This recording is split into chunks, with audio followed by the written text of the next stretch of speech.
Nepali horror files.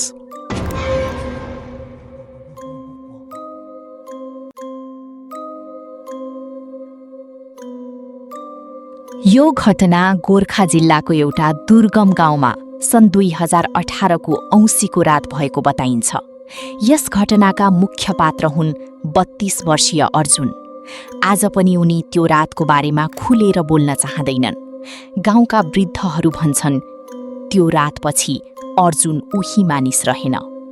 Arjun बजारबाट बिरामी आमाका लागि औषधि लिएर घर फर्किरहेका थिए। रात परिसकेको थियो।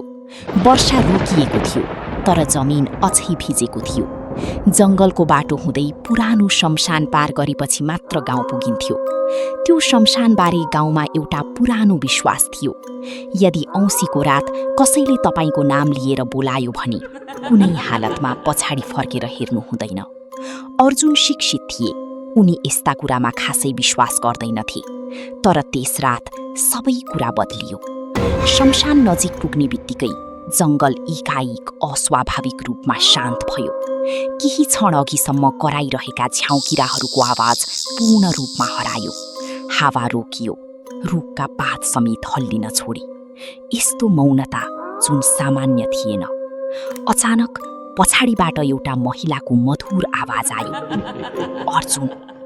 त्यो आवाज उनकी आमाको जस्तै थियो। अर्जुन रोकिए। उनको मुटुको धड्कन तीव्र भयो, तर उनी फर्किएनन्। केही कदमपछि फेरि आवाज आयो। यसपटक ठिक कानको छेउबाट। छोरा। अर्जुनको शरीर एकाएक चिसो भयो। उनले टर्च बलियोसँग समाते, तर टर्चको उज्यालो आफै टिमटिमाउन थाल्यो। मोबाइलमा कुनै नेटवर्क थिएन। घडीको डिजिटल स्क्रिन एक्कासी बन्द भयो।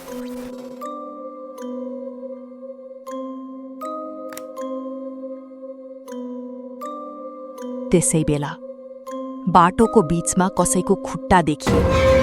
नाङ्गो, हिलोले भरिएको, तर शरीरको माथिल्लो भाग बाक्लो कुहिरोभित्र हराएको थियो। अर्जुनले टर्च माथितिर उठाए। त्यहाँ केही थिएन। उनी अगाडि बढे, तर अब उनको पछाडि कसैले हिँडिरहेको आवाज स्पष्ट सुनिन थाल्यो।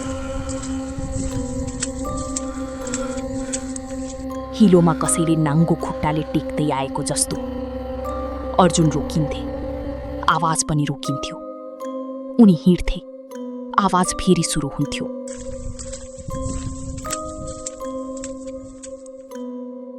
अब डरले उनले दौडने निर्णय गरे। दौडन्दा पछाडिको आवाज पनि दौडियो।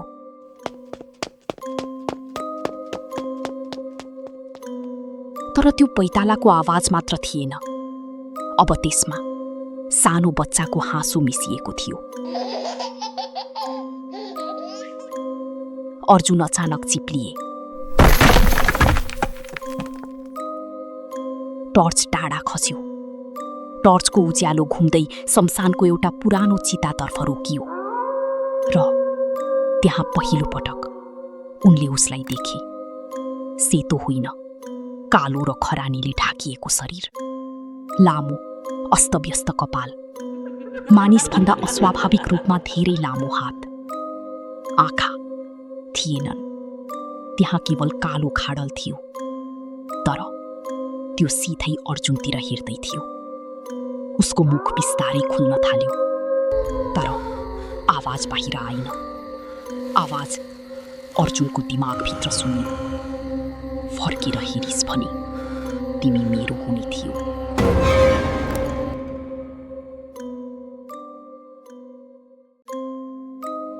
त्यसै क्षण टर्च आफै निभ्यो। पुरै अन्धकार। केही सेकेन्डसम्म केही सुनिएन। त्यसपछि कसैले अर्जुनको काँधमा चिसो हात राख्यो। अर्जुन चिच्याउन खोजे, तर आवाज निस्केन। उनको सास रोकिए जस्तो भयो र सबै अन्धकार भयो। बिहान गाउँलेहरूले उनलाई शमशानको बीचमा अचेत अवस्थामा भेट्टाए। सबैभन्दा अचम्मको कुरा, उनको शरीरमा कुनै चोट थिएन, तर उनी बेहोस परेको ठाउँ वरिपरि मानिसको पाइला थिएन, केवल एउटा ठूलो नाङ्गो खुट्टाको गोलाकार छाप जसले अर्जुनलाई चारैतिरबाट घेरेको थियो। वर्षा परेको जमिनमा ती छाप स्पष्ट थिए, तर ती छाप कहाँबाट आएका थिए र कहाँ गए त्यो कसैले बुझ्न सकेन। त्यस रातपछि अर्जुन बदलिए। उनी राति कहिल्यै बाहिर निस्केनन्, ऐना हेर्न छोडे। औँसीको रात उनी सधैँ घरका सबै झ्यालढोका बन्द गर्थे, किनभने उनी भन्थे ऊ अझै पनि बाहिर उभिएको हुन्छ। आज पनि त्यो पुरानो शमशानको बाटो साँझपछि प्रायः सुनसान हुन्छ। स्थानीयहरू भन्छन् कहिलेकाहीँ त्यहाँ कसैले आफ्नो नाम बोलाएको स्पष्ट सुनिन्छ, तर फर्केर हेर्ने साहस आजसम्म कसैले गरेको छैन। सायद यो एउटा कथा मात्र हो, सायद वास्तविक घटना, वा अझै पनि त्यही शमशानमा कसैले अर्को नाम बोलाउने प्रतीक्षामा बसेको मसान। यदि कुनै दिन सुनसान बाटोमा कसैले तपाईँको नाम लिएर बोलायो, के तपाईँ पछाडि फर्केर हेर्नुहुन्छ?